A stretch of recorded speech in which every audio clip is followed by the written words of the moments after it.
PM Modi ने MP के खजुराहो में बेतवा रिवर लिंक प्रोजेक्ट का शिलान्यास किया, जिसके बाद पीएम मोदी ने बाबा साहब को लेकर कांग्रेस के आरोपों का जवाब दिया। उन्होंने कहा कि कांग्रेस ने कभी भी बाबा साहब का सम्मान नहीं किया। जल संरक्षण को लेकर बाबा साहब ने जो प्रयास किया उसे कांग्रेस ने पूरे देश से छिपाया ताकि बाबा साहब को इसका क्रेडिट न मिले। देश आजाद होने के बाद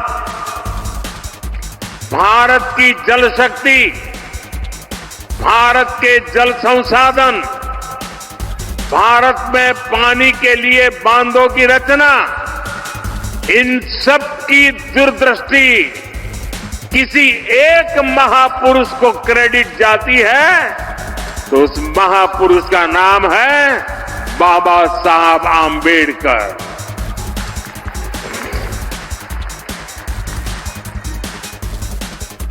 भारत में जो बड़ी नदी घाटी परियोजनाएं बनी, इन परियोजनाओं के पीछे डॉक्टर बाबा साहब आंबेडकर का ही विजन था।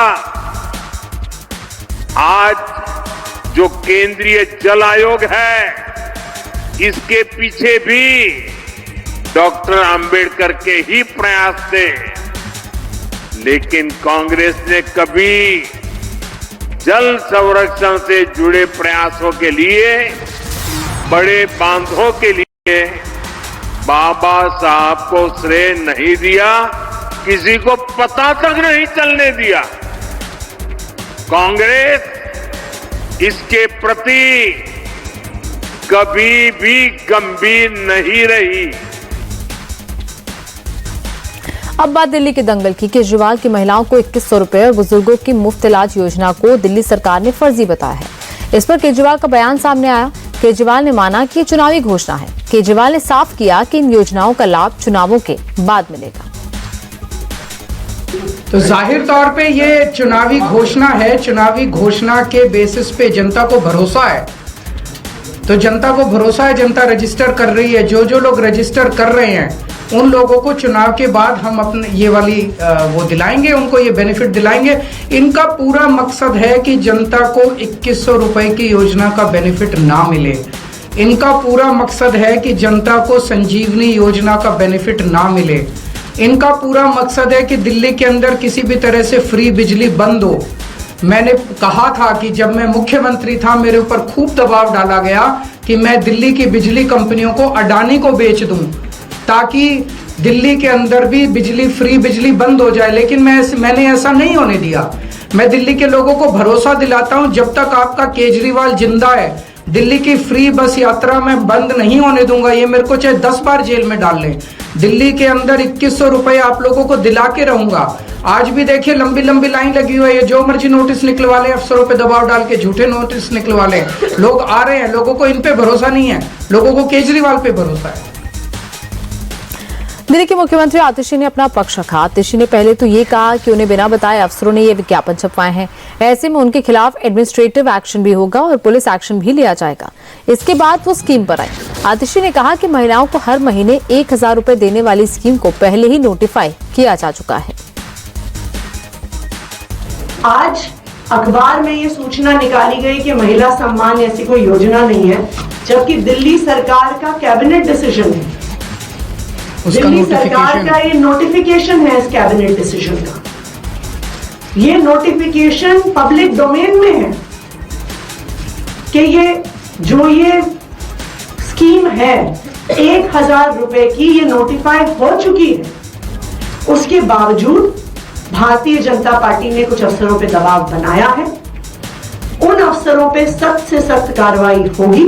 दिल्ली सरकार ने 1000 रुपए हर महीने देने की स्कीम पास की, लेकिन उसके बाद अरविंद केजरीवाल जी ने आम आदमी पार्टी की तरफ से एक गारंटी दी कि चुनाव जीतने के बाद सिर्फ 1000 रुपए नहीं 2100 रुपए दिए जाएंगे।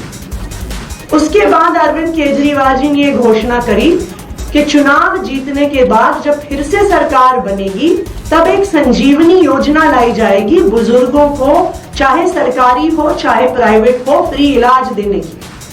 तो ये स्वाभाविक बात है, ये आम आदमी पार्टी की घोषणा है, ये अरविंद केजरीवाल जी की गारंटी है कि सरकार बनने के बाद संजीवनी लाई जाएगी। सरकार बनने के बाद 1000 रुपए को 2100 किया जाएगा। लेकिन इस प्रकार की झूठी खबरें जो भारतीय जनता पार्टी निकलवा रही है, सिर्फ और सिर्फ उनकी बौखलाहट दिखा रहा है।